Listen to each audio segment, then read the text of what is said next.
Yesus datanglah kini, masukilah hati kami, bersabdalah sepatah saja, kan sembuh kami hidup lagi.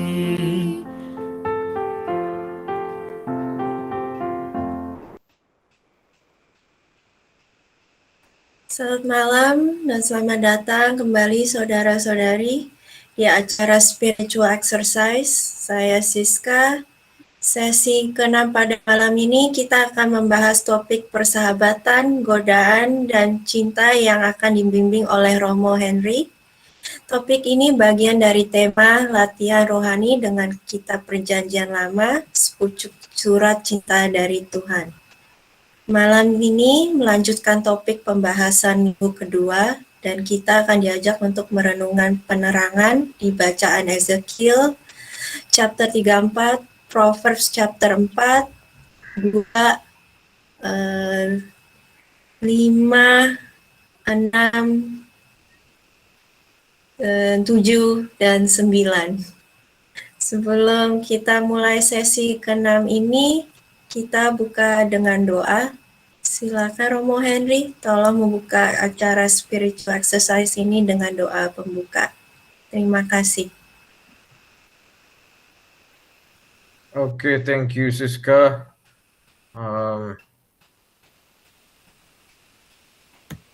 Kita mulai dari doa jiwa Kristus sama para putra Roh Kudus, amin. Jiwa Kristus, kuduskanlah kami, tubuh Kristus, selamatkanlah kami, darah Kristus, sucikanlah kami. Air lambung Kristus, basuhlah kami, secara Kristus, kuatkanlah kami. Yesus yang murah hati, luluskanlah doa kami, membuka lukamu, sembunyikanlah kami, jangan kami disahkan daripadamu Tuhan.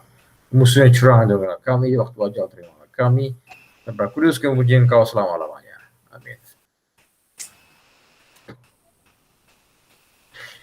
Baik, saudara-saudara yang terkasih, review lagi, kita masih berada dalam minggu kedua.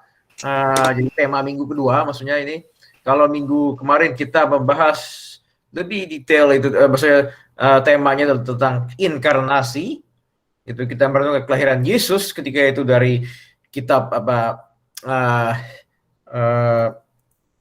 Exodus, ketika kitab Keluaran.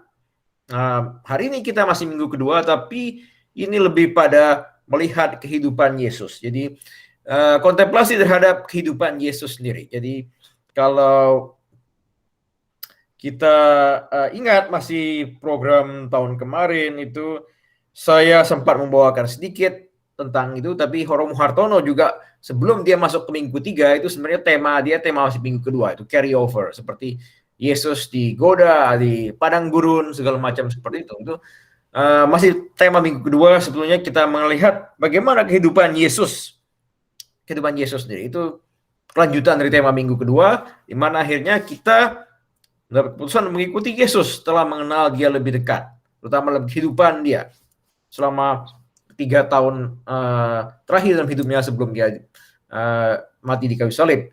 Itu sudah tema minggu ketiga ya. Nah, sekarang kita mencoba untuk itu, tapi kita tidak punya banyak waktu, tentu kita jadi hanya fokus pada 2 peristiwa saja. Yang pertama itu tentang sosok Yesus sendiri, as a good shepherd, begitu, sebagai gembala yang baik. Dan kedua tadi membahas masalah itu Yesus digoda itu, masalah temptation of Christ itu di padang gurun ya. Itu kalian sudah familiar semua, tapi kita melihat ini dari perspektif kitab Perjanjian Lama. Karena kitab Perjanjian Lama kalau kita lihat ke belakang itu precursors terhadap kitab Perjanjian Baru, karena bukan hal yang terpisah sebetulnya. Karena pemahaman teologi Katolik, kita juga biblical theology itu melihat bahwa apa tentang kehidupan Yesus itu sudah ada di Perjanjian Lama sebetulnya. Jadi itu bukan hal yang terpisah. Nah, kalau kita lihat ini kitab Nabi Ezekiel, ini terutama chapter 34, bab 34, seperti itu, kita bisa melihat di sebenarnya bagaimana sosok seorang Yesus tersebut. Coba Siska tolong dibacakan. Nah, gembala-gembala, dengarlah apa yang aku, Tuhan yang Maha Tinggi, katakan kepadamu. Demi aku, Allah yang hidup, perhatikanlah. Domba-dombaku telah diterkam dan dimakan binatang buas, karena tak ada yang menggembalakan mereka. Kamu gembala-gembalaku, tidak menghiraukan domba-domba itu. Kamu hanya memikirkan dirimu sendiri, bukannya kepentingan domba-dombamu. Jadi, dengarlah hai gembala-gembala. Aku Tuhan yang Maha Tinggi mengatakan kepadamu bahwa aku ini musuhmu. Domba-dombaku itu akan kuambil kembali daripadamu dan tidak lagi kupercayakan kepadamu. Kamu tidak lagi kuizinkan memikirkan kepentinganmu sendiri. Domba-dombaku akan kuselamatkan daripadamu sehingga mereka tidak lagi menjadi makananmu. Oke, thank you. Ini chapter 7 sampai 10, ayat 7 sampai 10 ya. Ini menceritakan bahwa ada dua kategori, good shepherd and bad shepherd ya. Jadi gembala yang tidak baik itu yang tidak menghiraukan domba-dombanya. Dan malah mereka tidak memikirkan kepentingan domba-dombanya ketika itu ya. Biarlah dimakan, diterkam tentang buas, tidak apa-apa. Ya mereka bisa enjoy saja seperti itu. Tapi kemudian Tuhan mengatakan di sini, ya ini there's not really a good model for a good shepherd ya. Maka dia bilang akan kuambil alih domba-domba itu dan aku akan menyelamatkan domba-domba itu dari mereka, dari kalian. Ini the bad shepherd, gitu ya. Nah, begini. Terus kita lihat lagi ini kelanjutannya ini. Hans Mayo mungkin bisa tolong bacakan. Tuhan yang Maha Tinggi berkata, Aku sendiri akan mencari domba-dombaku dan memelihara mereka, seperti seorang gembala mencari dan mengumpulkan domba-dombanya yang tercerai-berai, lalu memelihara mereka. Mereka akan kubawa pulang dari segala tempat mereka tersebar pada hari yang gelap dan naas itu. Mereka akan kukeluarkan dari tengah bangsa-bangsa dan negeri-negeri asing, lalu kukumpulkan dan kubawa ke negerinya sendiri. Mereka akan kugembalakan di gunung-gunung dan di lembah-lembah Israel, dan kubimbing mereka ke padang-padang rumput yang nyaman. Sungguh, aku akan menyediakan bagi mereka padang-padang rumput yang subur di pegunungan dan di lembah-lembah tanah Israel. Di sana mereka akan beristirahat dan makan rumput dengan aman. Aku sendiri akan menjadi gembala domba-dombaku dan menyediakan tempat istirahat bagi mereka. Aku, Tuhan yang Maha Tinggi telah berbicara. Yang hilang akan kucari, yang sesat akan kubawa pulang, yang luka akan kubalut, yang sakit akan kuobati, tapi yang gemuk dan kuat akan kubinasakan, sebab aku gembala yang melakukan apa yang baik. Oke, thank you Hans. Jadi ini image dari good shepherd seperti kalau melihat di sini seakan-akan ini cerita perjanjian baru di sini kan. Bagaimana Yesus sendiri bicara tentang bagaimana cerita tentang gembala yang baik itu, tapi ini sudah ada di kitab Ezekiel.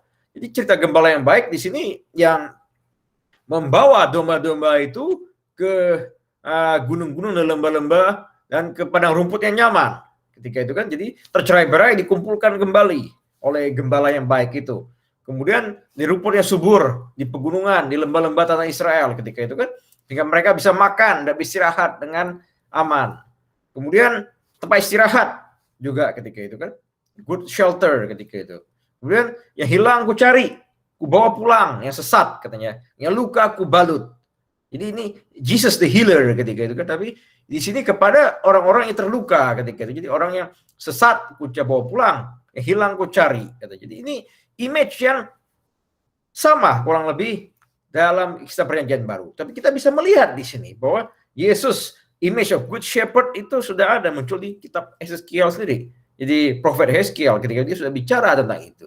Dan Yesus di sini representatif tentang siapa Yesus sebagai a good shepherd tadi ya. Kalau kita terus ini kurang lebih sama ketika itu ya masih cerita tentang domba-domba tadi yang tapi dia akan menjadi ini kalau kalian lihat bahwa aku datang menjadi hakim di antara domba yang kuat dan lemah. Jadi Jesus as judge ketika itu kan. Sehingga kamu mendesak dan menanduk domba yang sakit sehingga terhalau dari kawanan domba. Jadi ini yang bully ketika itu Tuhan juga akan intervene. Good shepherd akan intervene kalau dia melihat ada bullies begitu kan. Menyelamatkan domba-dombaku dari the bullies gitu kan. Dan yang seorang raja, hambaku Daud. Jadi good shepherd. Jadi Daud juga dia memang seorang gembala waktu masih muda ketika itu kan. Jadi ini cerita bagaimana sosok Yesus sebagai good shepherd. Aku akan mengusir semua binatang buas dari seluruh negeri ini sehingga domba-dombaku akan dapat tinggal dengan aman di padang-padang tidur di hutan-hutan. Jadi protector. Jadi Yesus sebagai penjaga ketika itu ya. Aku berkati mereka seperti itu. Jadi ini kita mencoba merenungkan ini bagaimana sosok Yesus sebagai gembala yang baik tadi bisa dilihat dari kitab Nabi Yeskiel seperti itu. Nah ini bagian pertama yang coba akan kita renungkan pada malam hari ini. Ya. Kedua, peristiwa kedua dari Yesus itu adalah godaan di padang gurun. Temptations of Christ ketika itu kan. The temptations of Christ in the desert. Jadi kalau sudah familiar semua ceritanya. Tapi di perjanjian lama juga sudah ada ketika itu kan God's temptation. Kita lihat dari kitab Proverbs, kitab Amsal, diceritakan masalah godaan-godaan seperti ini. Berbeda image yang dipakai seperti itu ya.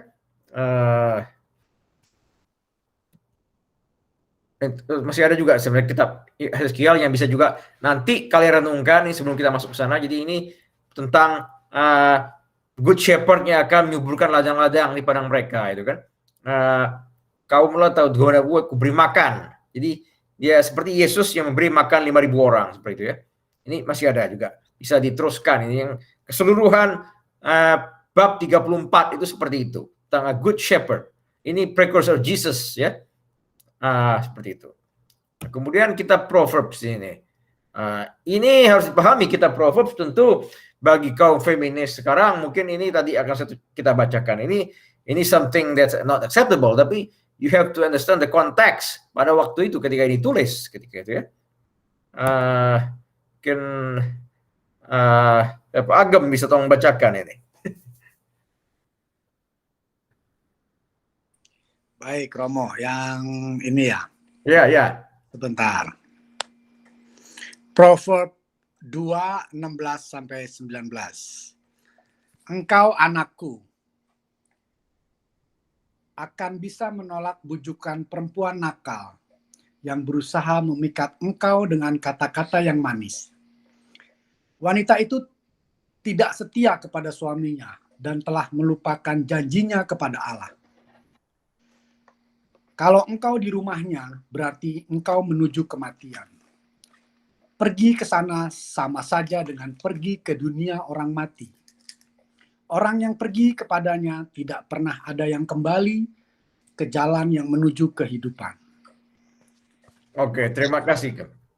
Jadi ini cerita tentang godaan, tapi godaan perempuan nakal katanya ketika itu ya, berusaha memikat engkau dengan kata-kata yang manis ya. Ini wanita tidak setia. Jadi harus dipahami di sini bahwa Proverb menceritakan the tempter ketika itu ya bukan setan tapi ini sebagai seorang perempuan nakal seperti ini. Image ini sering dipakai juga. Santo Ignatius juga menggunakan begitu bahwa the evil spirit itu acting as a means that sebagai wanita simpanan seperti itu atau wanita yang suka menggoda. Jadi kalau konteks masa ini sekali lagi ini for some feminists maybe this is a means that unacceptable. Tapi harus diingat bahwa in that time I think they try to melukiskan di sini bagaimana itu the temptation ketika itu kan. Jadi ini godaan itu ada juga bahwa kita tahu bahwa di padang gurun seperti itu Yesus memang digoda ketika itu kan. Tapi ya sosok setan itu bisa bermacam-macam juga ketika itu kita bisa membayangkan seperti itu. Tapi di sini the temptation of Christ ketika itu prekursornya ada cerita godaan perempuan nakal. Ini Proverbs 2. Tadi Proverbs cukup banyak dibacakan oleh Siska. Saya pikir tidak usah semuanya, tapi satu lagi saya tunjukkan juga bagaimana image itu terus dipakai di sini ya. Proverbs 9. Tadi kan Amsal 2. Ini yang coba yang 9. Kalau ini bukan perempuan nakal, tapi dia menggunakan image yang lain lagi. Dia bilang kebodohan perempuan cerewet. Dia berpengalaman, tidak tahu rasa malu katanya. Tempatnya di pintu rumahnya, di pintu gerbang kota. Berseru kepada orang lewat, orang tulus hati dibujuknya. Jadi ini perempuan cerewet yang katanya mencoba menggoda orang, membujuk orang, dan tulus hati dibujuknya. Mari singgah, hai kamu yang belum berpengalaman. Dan kepada orang tak berakal budi dia berkata, air curian rasanya manis dan makan sembunyi-sembunyi lebih enak. Mereka menjadi mangsanya, tidak tahu bahwa orang-orang menjunjungi dia, menunggu ajalnya di situ. Mereka yang telah masuk dalam rumahnya sekarang berada dalam dunia orang mati. Ya. Nah, jadi ini dia menggunakan image, tapi kali ini bukan perempuan nakal, tapi perempuan yang cerewet, yang tidak berpengalaman, tidak tahu rasa malu katanya, seperti yang juga tapi menggoda dengan mulut-mulut manis, menjebak seperti ini.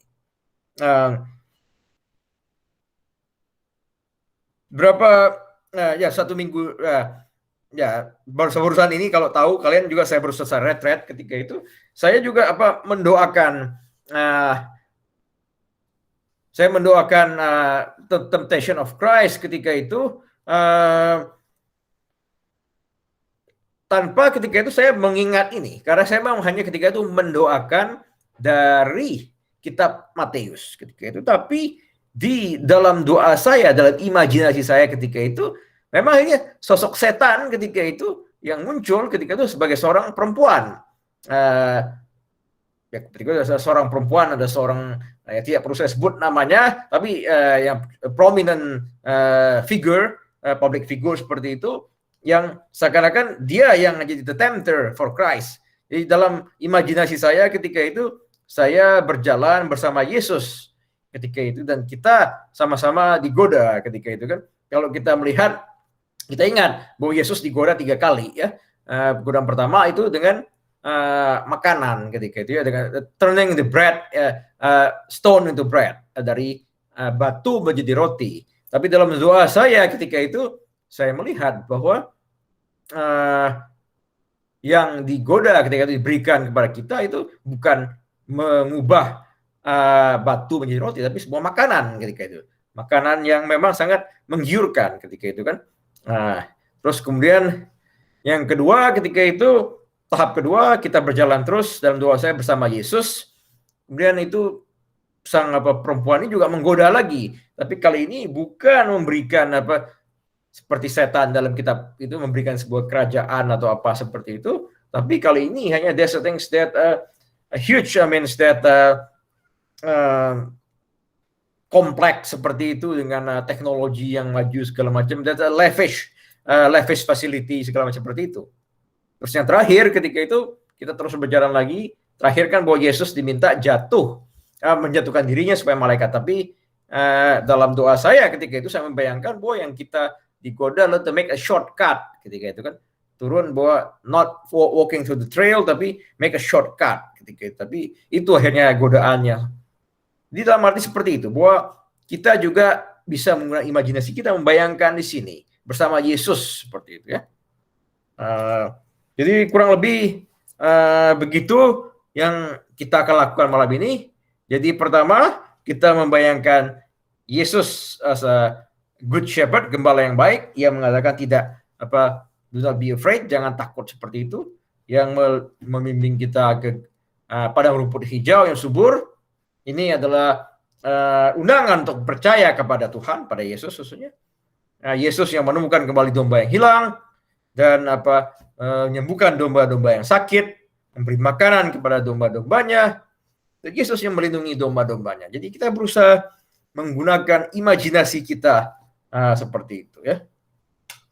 Terus kemudian kita berikutnya ya tentu Temptation of Christ tadi kan, godaan tadi. Itu hanya contoh saja, saya menggunakan image seorang perempuan sebagai setannya ketika itu ya. Tapi kalian juga bisa menggunakan yang lain. So that's image. Itu tadi dari Proverbs juga begitu. Tapi tidak mesti seperti itu. Setannya juga bisa sosok yang berbeda, orang yang berpakaian necis, keren atau segala macam, pria juga bisa seperti itu. Tapi just use more imagination ya. Kita bayangkan godaan mana yang sebenarnya paling ketika itu berpengaruh atau mengancam kehidupan kita gitu. Kita berusaha membayangkan itu sedikit. Jadi itu yang kurang lebih akan kita lakukan malam ini. Terus image ini sebetulnya ini dari Vatikan Museum ini saya ambil sendiri fotonya. Jadi Agem jangan khawatir ada hak cipta atau apa kalau dikecam oleh YouTube apa ini. Saya ambil sendiri fotonya, bukan ambil dari Google atau apa ini. Ini sebenarnya the old Saint Peter Square gitu ya.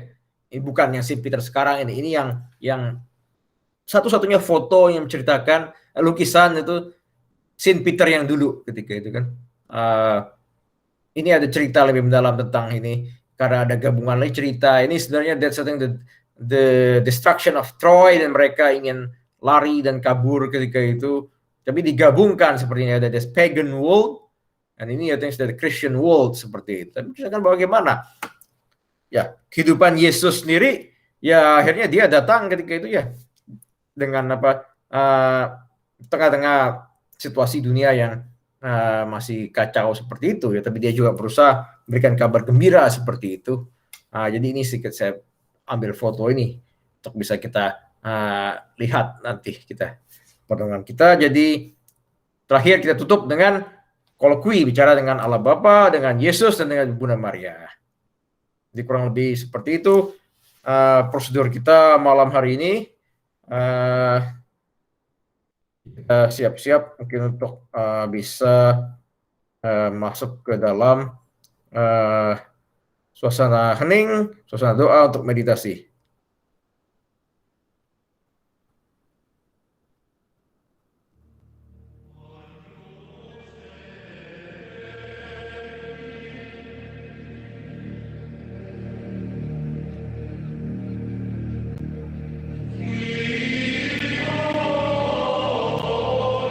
Kita mencoba menenangkan diri, menutup mata,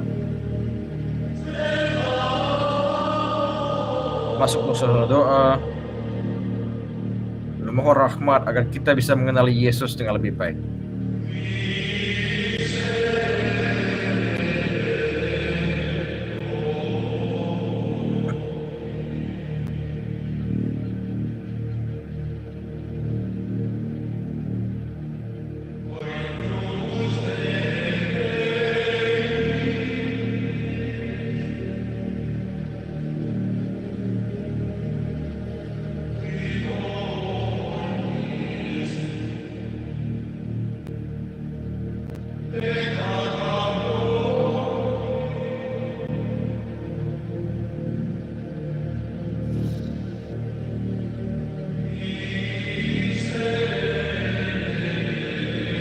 Sekarang kita coba membayangkan sosok Yesus yang berdiri di depan kita.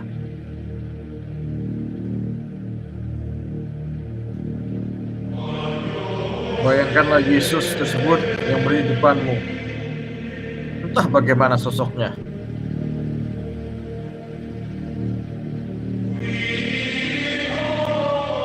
Entah bagaimana pakaiannya. Atau dia membawa payung, bawa tongkat. Apapun itu, gunakanlah imajinasi kalian bayangkan Yesus yang berdiri di depan kalian.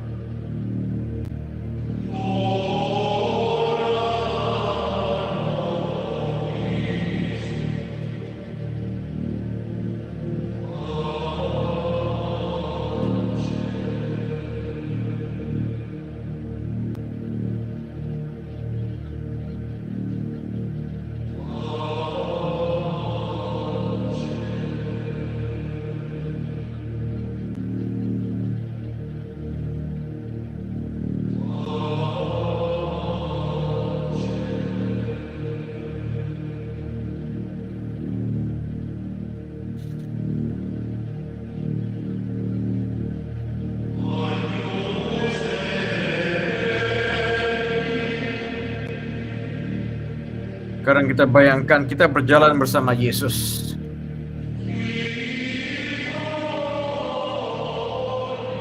Berjalan bersama Yesus. Dan dia mengundang kita pergi ke sebuah tempat.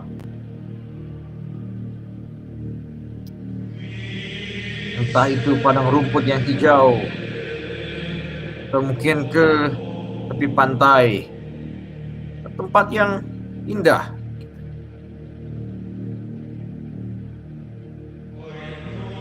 Anggapnya sebagai undangan untuk percaya kepadanya. Dan karena itu kalian berjalan bersama Yesus sekarang kemanapun tujuan yang Dia ingin kalian pergi bersama.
Bayangkan sekarang kalian beristirahat bersama Yesus di tempat tersebut. Menikmati makan bersama dan bersantai bersama. Yesus memberikan tempat buat kalian beristirahat dan rileks bersama Yesus. Bayangkanlah suasana tersebut.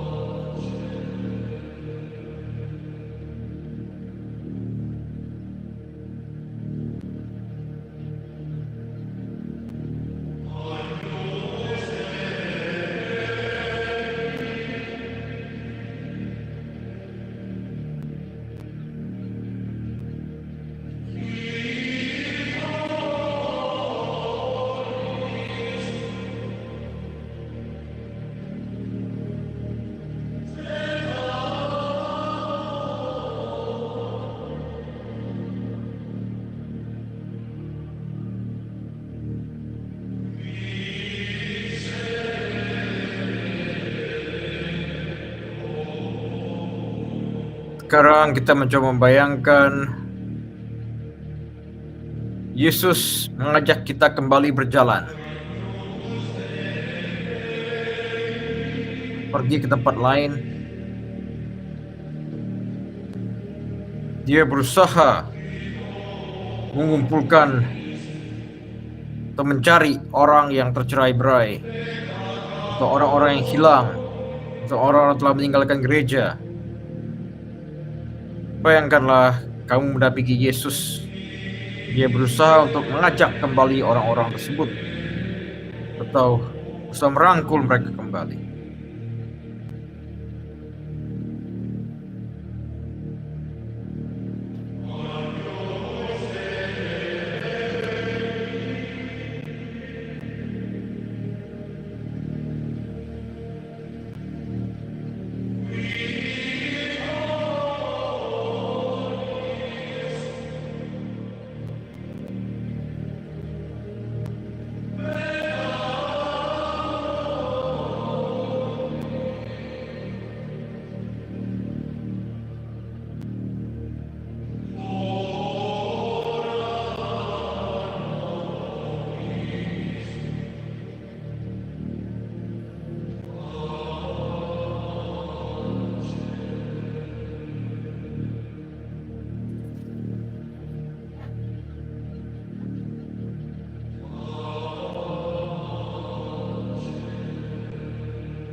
Sekarang kalian membayangkan bahwa Yesus melanjutkan perjalanan. Dia sekarang mendekati orang-orang yang miskin, orang-orang yang menderita. Dia mencoba memberi makan ke mereka.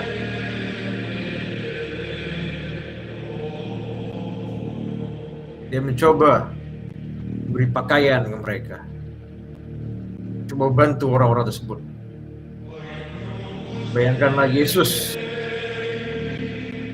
yang membagi-bagi roti, bagi-bagikan makanan kepada orang tersebut.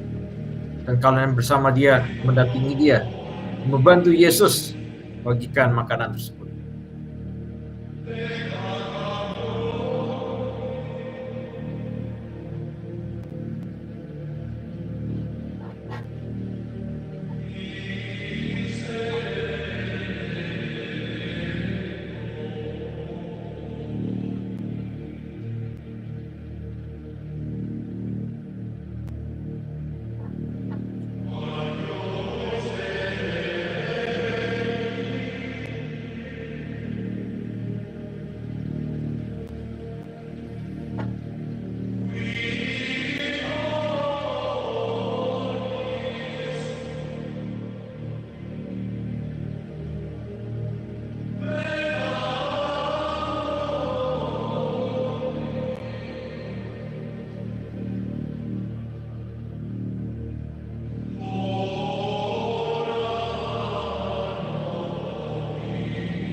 Sekarang kalian terus berjalan bersama Yesus.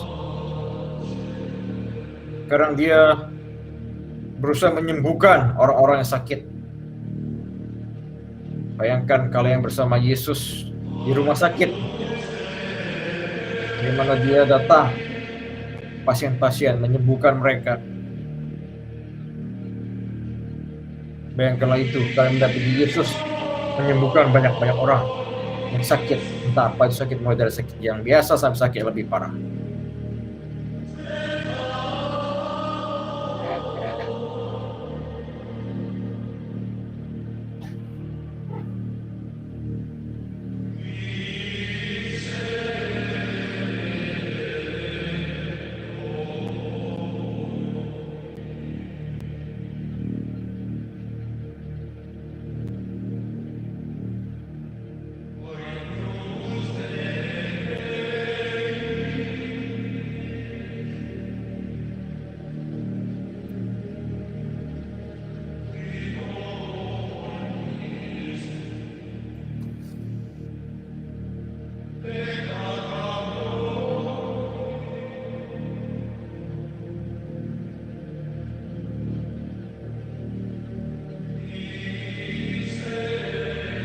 Sekarang kita membayangkan Yesus yang terus menyembuhkan orang. Tadi orang luka, sakit secara fisik, tapi sekarang orang yang sakit secara batin.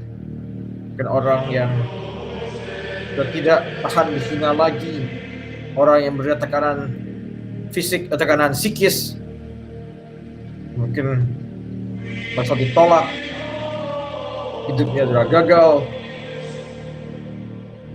orang berbeban berat. Yesus menyembuhkan mereka juga. Bayangkanlah, kamu mendampingi Yesus menyembuhkan orang-orang tersebut.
Sekarang bayangkan juga Yesus melindungi banyak orang, termasuk kamu, dari musuh-musuh yang ingin menyerang. Entah siapapun musuh itu. Dan kalian bayangkan, orang yang ingin melempar batu ke kalian, orang yang mencemooh kalian, atau orang yang menyerang secara fisik. Yesus ada di situ melindungi kamu. Bayangkanlah suasana tersebut.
Sekarang kita mulai masuk ke tahap berikutnya, membayangkan sekarang kita terus berjalan bersama Yesus. Tapi sekarang kita menghadapi godaan.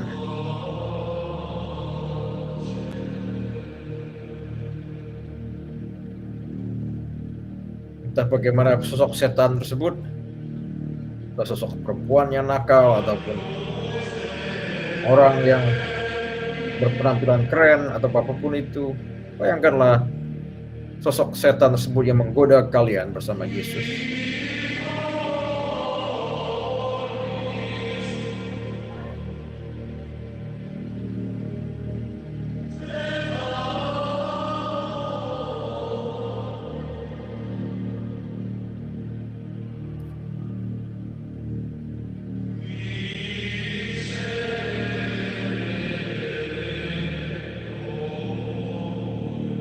Pertama, dia menawarkan sesuatu yang berhubungan dengan perut dan makanan.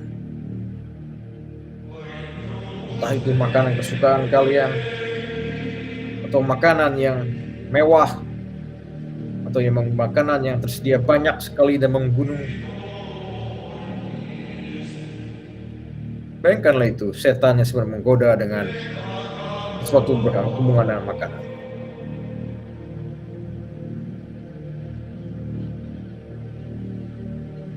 Dan bagaimana kamu merespon itu semua?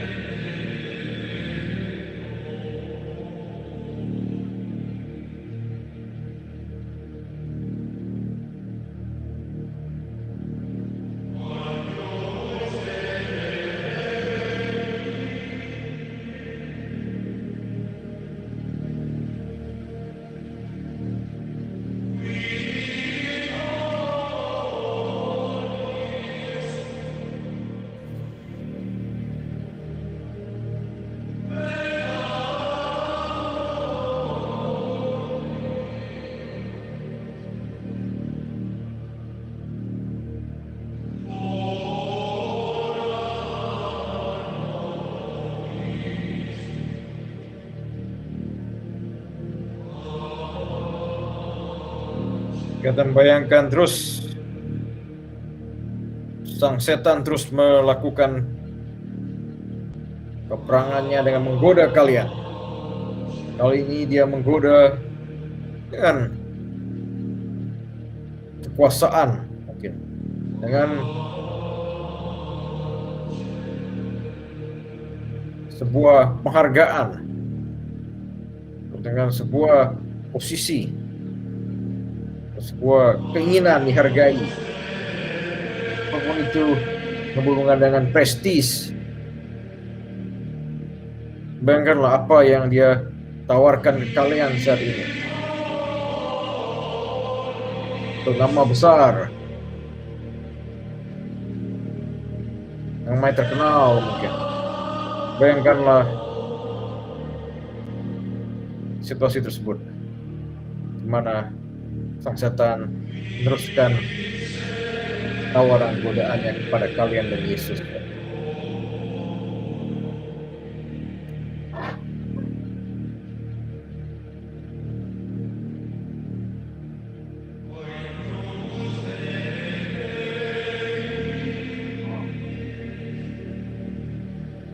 Bayangkan juga bagaimana kamu bereaksi terhadap godaan dan tawaran tersebut.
Sekarang bayangkan setan mengeluarkan godaan yang terakhir.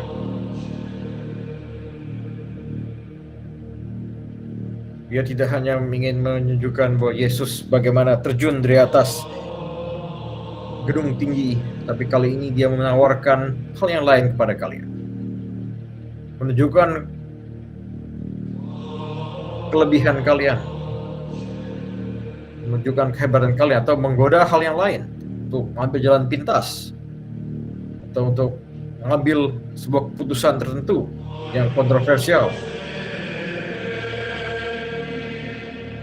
Apapun itu, bayangkanlah sang setan yang terus menggoda.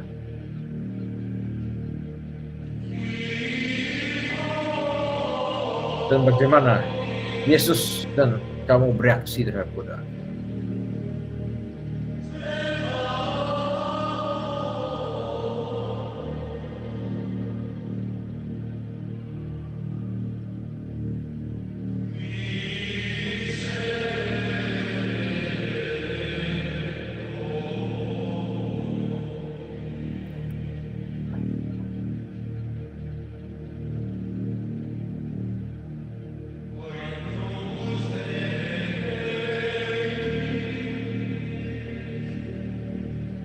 Atau mungkin goda untuk melarikan diri dari tanggung jawab, melarikan diri dari tugas yang diberikan kepada kalian.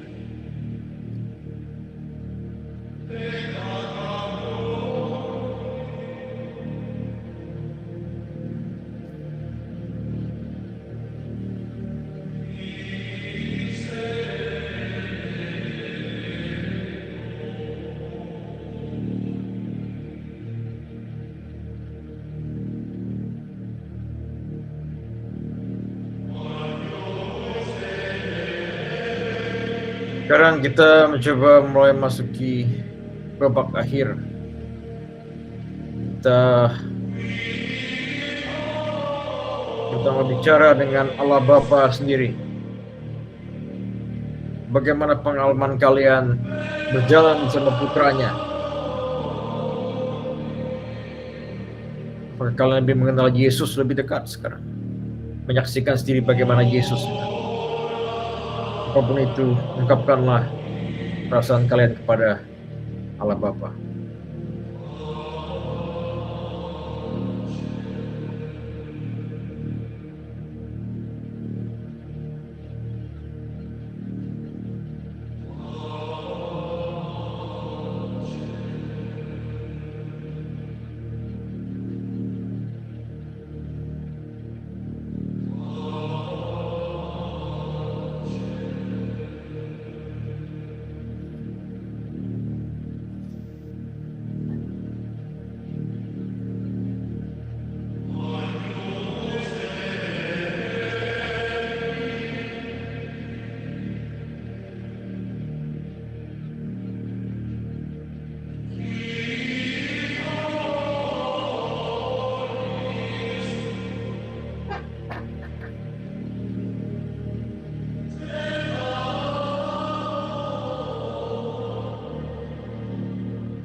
Sekarang kita datang lagi kepada Yesus. Sekarang bicaralah sebagai seorang teman, seorang sahabat. Ungkapkanlah perasaan kalian setelah berjalan bersama Yesus dan menyaksikan secara langsung apa yang telah Dia lakukan. Ungkapkanlah itu kepada Yesus apapun dalam hati kalian.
Sekarang juga ungkapkanlah perasaan kalian ketika bersama-sama Yesus digoda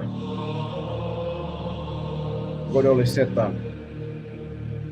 Godaan yang mana yang paling menyerang kalian, menyerang jati diri kalian, atau paling susah dihadapi?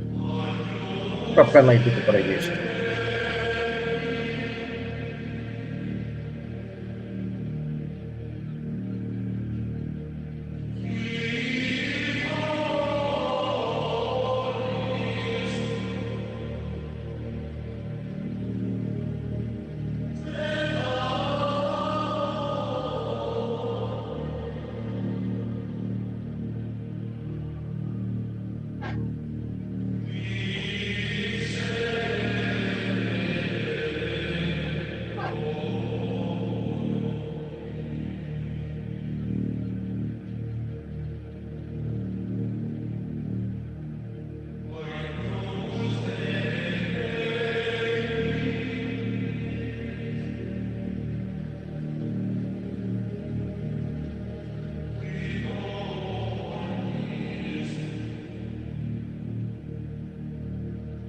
Sekarang kita berpaling ke Bunda Maria sekarang.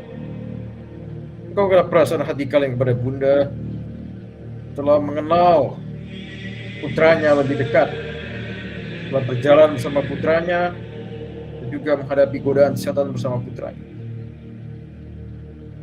Engkau perasaan hati kalian kepada Bunda dan dengarkan juga apa Bunda yang katakan.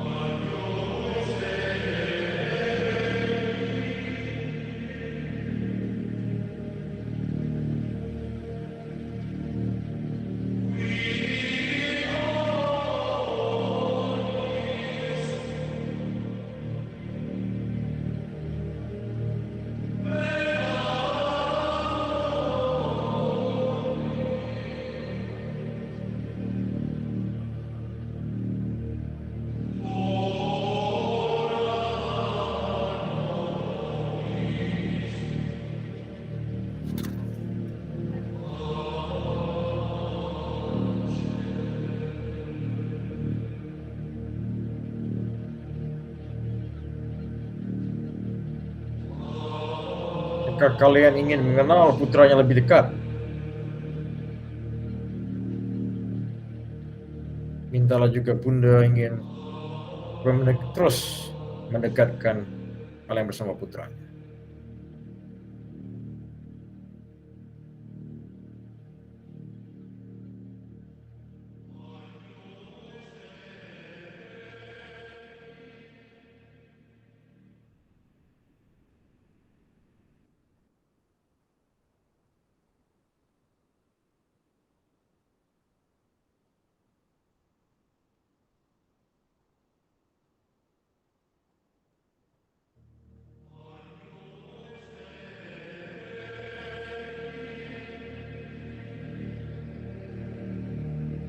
Kita bisa menutup sekarang doa ini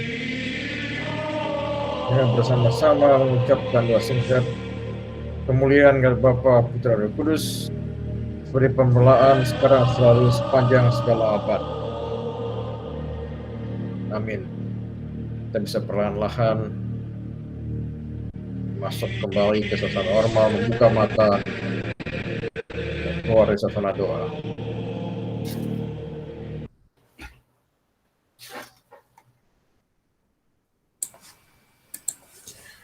Terima kasih Romo Henry atas pembahasan penerangan topik persahabatan, godaan, dan cinta, dan bimbingan meditasinya. Sebelum kita mulai dengan sharing, WKCU ada beberapa pengumuman.